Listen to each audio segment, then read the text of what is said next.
Hello दोस्तों, आज हम इस वीडियो में आपके लिए जो आरपीएफ एसआई सब इंस्पेक्टर का एग्ज़ाम होने वाला है उससे रिलेटेड जो फिजिक्स के क्वेश्चन आए थे जीएस में जितने भी थे 19 में 2022 में, और आपको उन क्वेश्चनों को हालांकि उन क्वेश्चनों को भी रिपीट करेंगे और उसके अलावा उस पूरे कॉन्सेप्ट को क्लियर करेंगे और उससे जो 20 या 30 क्वेश्चन एक्स्ट्रा बनते हैं जिससे कि आपको बहुत ही सावधानी से आप उस क्वेश्चन को करें जिससे कि उसके मार्क्स पूरे मिले। तो देखते हैं आप पहला क्वेश्चन कि पूर्ण आंतरिक परावर्तन क्या है। तो सबसे पहले देखते हैं हम रेनबो आपने देखा हुआ है रेनबो, लेकिन रेनबो में एक होता है परावर्तन और एक अपवर्तन। जो वाटर ड्रॉपलेट्स हैं, जो पानी की बूंदें हैं, आप देख रहे हैं पानी की बूंदें पहले गई तो क्या होगा, इंटरनल रिफ्रैक्शन हुआ, परावर्तन अपवर्तन हुआ, और फिर उसके बाद परावर्तन हुआ, और फिर उसके बाद किस एंगल पे, लगभग 40 डिग्री एंगल पे वो हमारी आंखों में गई, इसलिए हमें उसको स्लोप में दिखाई देता है। जो रेनबो है ना, रेनबो वो हमें स्लोप में दिखाई देता है। और रेनबो भी दो प्रकार के हैं, एक प्राइमरी और सेकेंडरी। प्राइमरी में कलर बहुत तेजी से दिखाई देते हैं और सेकेंडरी में कलर कम दिखाई देते हैं। सेकेंडरी इसलिए होता है कि डबल रिफ्लेक्शन और रिफ्रैक्शन होते हैं, जबकि प्राइमरी में केवल एक होता है इंटरनल रिफ्लेक्शन, बस। तो देख रहे हैं आप, इसमें समझ सकते हैं। तो पहला कारण क्या है कि रेनबो बनने का, परावर्तन और अपवर्तन, रिफ्लेक्शन भी और रिफ्रैक्शन भी। तो अब दोनों के क्वेश्चन के रिलेटेड है। अगला टाइप का क्वेश्चन देखते हैं हम, हीरा। जैसे पूर्ण आंतरिक परावर्तन आप समझते हो, कंप्लीटली रिफ्रैक्शन। जब कोई लाइन है, कोई रे गई, जैसे मेरे पास ये कोई रे है, ये कोई रे है, अगर वो टकराने के बाद पूरा परावर्तित हो जाती है, टकराने के बाद वापस चली जाती है, तो उसका मतलब वो पूर्ण आंतरिक परावर्तन है। और हीरा इसीलिए चमकता है। हीरा चमकने का और फाइबर्स जो सिग्नल भेजते हैं ना, उसका भी काम यही है, पूर्ण आंतरिक परावर्तन। तीसरा, कई बार शीशे में दरार आ जाती है, हम दरार देख सकते हैं ना, शीशा टूटने से दरार आ जाती है, तो वो भी क्या है, पूर्ण आंतरिक परावर्तन। तो आपने पढ़ा पूर्ण आंतरिक परावर्तन किस केस में है, ऑप्टिकल फाइबर, हीरा, दरार आ जाती है कांच में, वो चमकने लगती है, वो भी इसी का कारण है। दूसरा है कलर, क्योंकि हम कलर पढ़ रहे हैं, तो प्राइमरी कलर हमारे पास कौन कौन से हैं, लाल, हरा और नीला। ये आप देख भी सकते हैं, प्राइमरी कलर लाल, हरा और नीला है, और इनको मिलाने से व्हाइट कलर बनता है। और अगर कोई भी 3 सेकेंडरी कलर मिलाएंगे ना, ये सेकेंडरी कलर हैं, और सेकेंडरी कलर को मिलाएंगे तो हमारे पास क्या होगा, व्हाइट कलर ही मिलेगा। इससे ये समझ में आया हमें प्राइमरी कलर टीवी में प्राइमरी कलर यूज होते थे।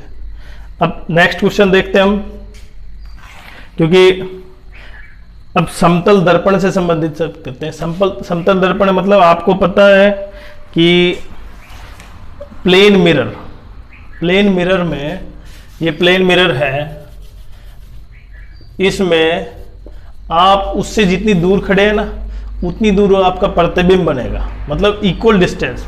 और अगर आप v स्पीड से आए तो आपका प्रतिबिंब उसमें डबल स्पीड से दिखेगा। अगर v से आए तो 2v। तो पहला फॉर्मूला क्या होगा, v = 2v। आप अगर पूरा शरीर दिखाई देना चाहिए उसमें मिरर में, तो इसका मतलब मिरर की लंबाई कम से कम आपसे आधी होनी चाहिए, तब आप मिरर में पूरी आपकी लंबाई देख सकते हैं। और मिरर के बीच एंगल दे रखा है, तो हमारे पास कितनी इमेज बनेंगी उसका फॉर्मूला है 360/θ, जो एंगल दोनों के बीच में है। अगर इवन नंबर है तो उसमें से माइनस, ओड नंबर है तो वैल्यू आ गई, इवन नंबर है तो -1। तो इस तरह का क्वेश्चन सोल्व कर सकते हैं। नेक्स्ट टाइप का क्वेश्चन देखते हैं हम। हमने केवल वो क्वेश्चन सिलेक्ट किए हैं जो एग्जाम में ज़्यादातर आए हैं और आपके कॉन्सेप्ट को क्लियर कर रहे हैं उससे।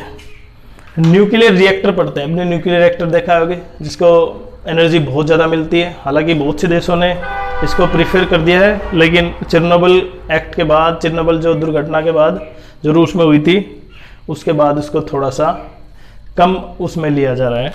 तो हम देखते हैं यहाँ पे चिरनोबिल के बाद इसमें जो ग्रेफाइट की जो छड़ें हैं वो क्या होती हैं, मंदक का कार्य करती है। मतलब इलेक्ट्रॉन की स्पीड कम कर देती है, इलेक्ट्रॉन की जो उस पर बारिश की जाती है वो कम कर देती है।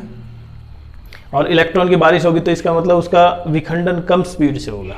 दूसरा, कैडमियम और बोरॉन की छड़ है ना, उसमें से जो रिएक्शन के बाद जो एनर्जी निकलती है उसको एब्जॉर्ब कर लेती है।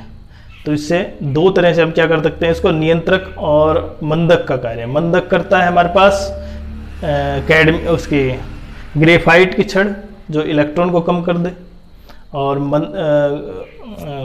कैडमियम और बोरॉन की छड़ उसको नियंत्रण में कर लेती है।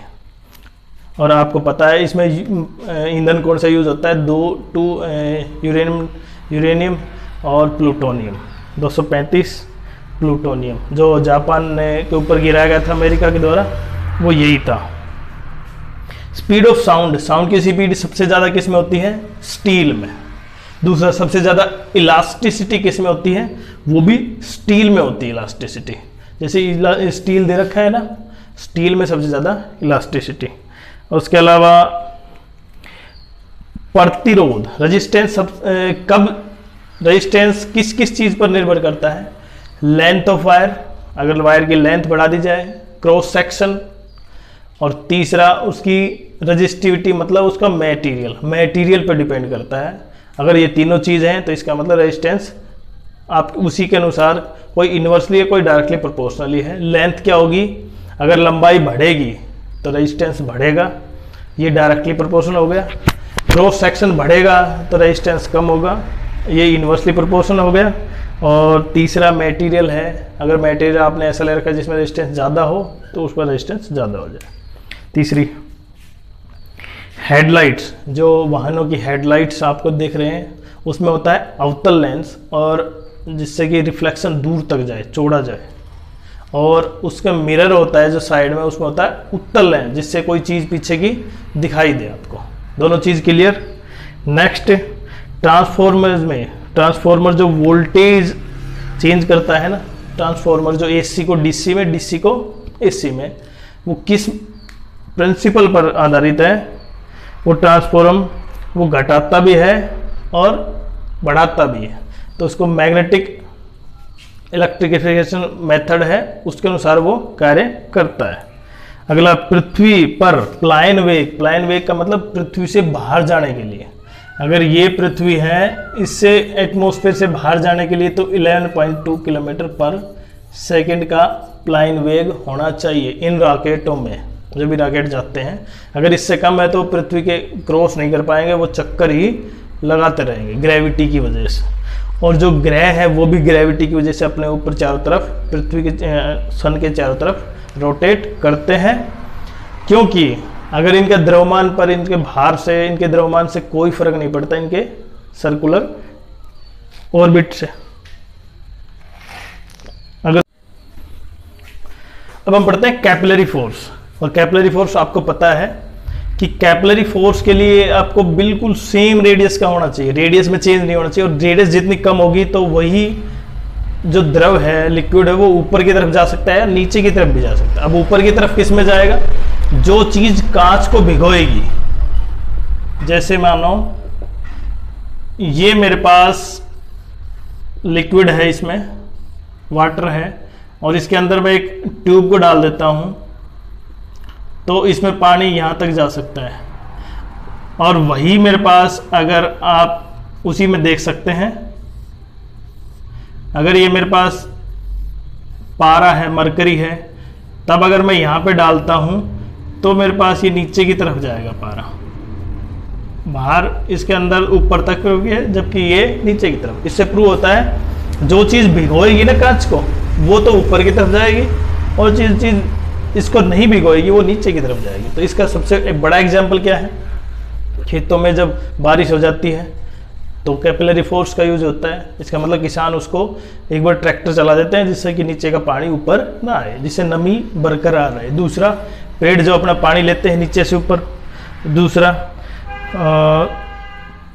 लाल